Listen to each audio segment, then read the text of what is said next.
Zombie Apocalypse.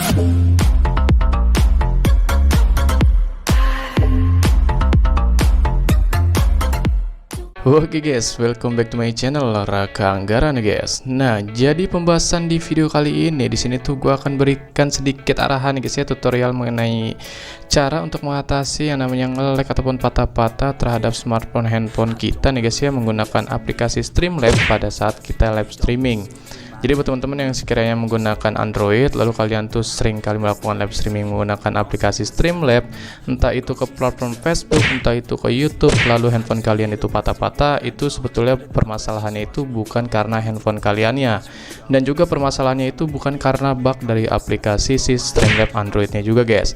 Jadi sebetulnya dari settingan yang sudah ada di aplikasi Streamlabs itu kalian tuh bisa menyesuaikan dengan spek handphone yang kalian gunakan. Jadi di video kali ini seperti apa yang gua alamin nih guys ya.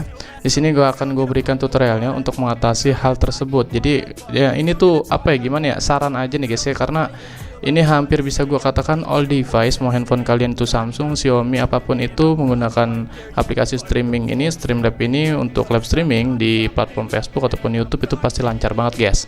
Jadi gue sarankan kalian dengar penjelasan gue nih guys ya, dari awal video ini sampai akhir video ini agar kalian tuh paham, gak gagal paham nih guys ya. Oke guys, sebelum masuk ke video tutorialnya seperti biasa nih guys ya, jangan lupa diklik dulu tombol subscribe, like video ini, serta bantu share video ini ke sosial media kalian semua nih guys ya.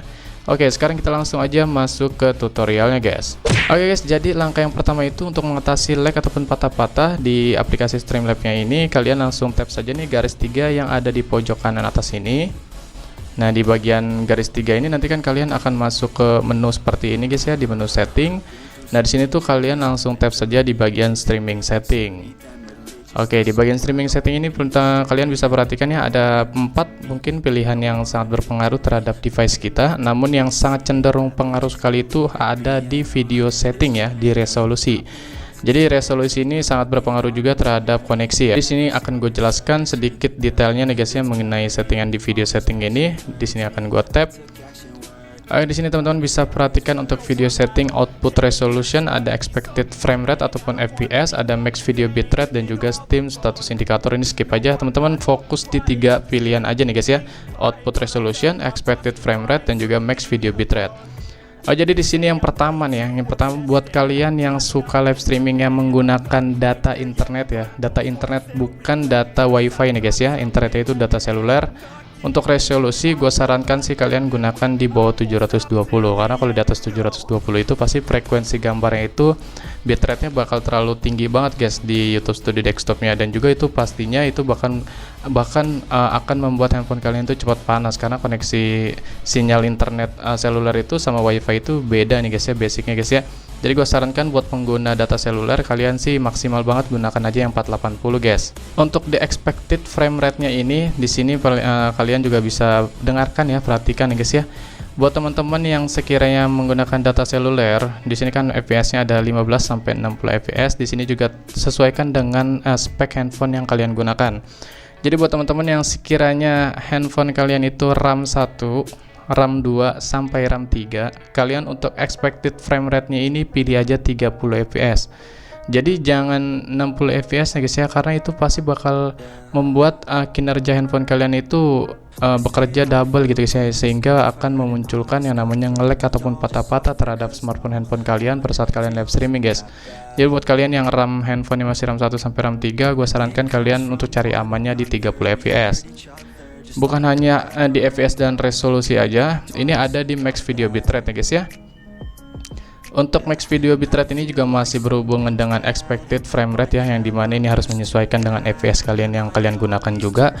Nah di sini untuk RAM 1, RAM 2, dan RAM 3 juga gua sarankan ya guys ya, untuk video bitrate ini kalian maksimal gunakan aja yang 700 kbps. Nah 700 kbps ini mau kalian itu apa namanya, data seluler ataupun data wifi, kalau misalkan handphone kalian masih RAM 1 sampai RAM 3, masih pokoknya budget RAM-nya itu masih RAM 3 paling tinggi nih guys ya, gue sarankan untuk bitrate ini 700 kbps guys ya. Karena kenapa? Kalau kalian gunakan di atas 700, ini misalkan 1721, pasti frekuensi gambar di YouTube Studio Desktop kalian itu bakal ada peringatan guys ya, yang dimana itu pasti akan membuat masalah live streaming kalian itu berhenti dengan sendirinya. Jadi ini max video bitrate-nya kalian maksimal 700 kbps. Lalu pertanyaannya bang, gimana kalau kita menggunakan data WiFi dan RAM kita masih RAM 1 sampai RAM 3? Oke, di sini akan gue jawab nih guys ya. Untuk kalian semua yang pengguna WiFi pada saat kalian live streaming, untuk output resolutionnya pasti bisa kalian gunakan yang 720p. Itu nggak jadi masalah kalau misalkan memang koneksi WiFi kalian juga stabil ya guys ya. Di sini nggak jadi masalah kalian gunakan 720p walaupun RAM kalian itu masih RAM 1, RAM 2, RAM 3. Namun untuk the expected frame rate-nya tetap kalian gunakan 30 nih guys ya, karena expected frame rate ini FPS ini nggak terlalu berpengaruh juga dengan koneksi WiFi, karena FPS itu adalah arus yang masuk dan arus yang keluar terhadap handphone kalian gitu guys ya. Jadi gue sarankan buat handphone kalian yang RAM 1, RAM 2, RAM 3 ini gue sarankan pakai 30 fps, terkecuali handphone kalian RAM 4 kalian ini udah aman banget menggunakan 60 fps. Dan untuk di bagian max video bitrate-nya ini, kalian juga walaupun kalian menggunakan menggunakan WiFi, gue sarankan sih kalau RAM 1 sampai RAM 3 ini maksimal banget 700 kbps aja guys, tetap nih guys ya. Jadi yang di setting itu hanya di resolutionnya aja. Namun yang sangat berpengaruh itu terhadap nge-lag dan juga patah-patah pada saat kalian live streaming itu ada di expected frame rate dan juga max video bitrate. Ini sangat berpengaruh sekali guys ya. Namun buat kalian yang sekiranya memang handphone kalian sudah di atas RAM 4 ataupun mungkin speknya udah tinggi, kalian bisa menggunakan 3870 nih guys ya. Itu nggak jadi masalah buat kalian pengguna data seluler ataupun data WiFi guys. Oke guys, jadi itulah sedikit ulasan ya guys ya mengenai cara untuk mengatasi lag ataupun patah-patah pada saat kalian live streaming menggunakan aplikasi Streamlabs Android ini. Jadi kurang lebihnya gue mohon maaf, gue sarankan kalian tuh nonton dan perhatikan, dengarkan penjelasan yang gue sampaikan ya guys ya. Ini mungkin video ini singkat banget, tapi insya Allah mudah-mudahan video ini sedikit bisa membantu kalian untuk pengalaman live streaming kalian itu jauh lebih baik guys. By the way, jika video ini memang sangat bermanfaat buat kalian juga, jangan lupa kalian share juga ke teman-teman kalian yang belum mengetahuinya, dan juga jangan lupa kalian request video apa lagi yang harus gue buat di konten berikutnya. Dan buat kalian juga jangan lupa untuk klik dulu tombol subscribe, like video ini, serta bantu share video ini ke sosial media kalian semua deh guys ya. Oke, next video kita ketemu lagi di konten selanjutnya. Gua Raka Anggara pamit undur diri. Bye bye. Zombie apocalypse.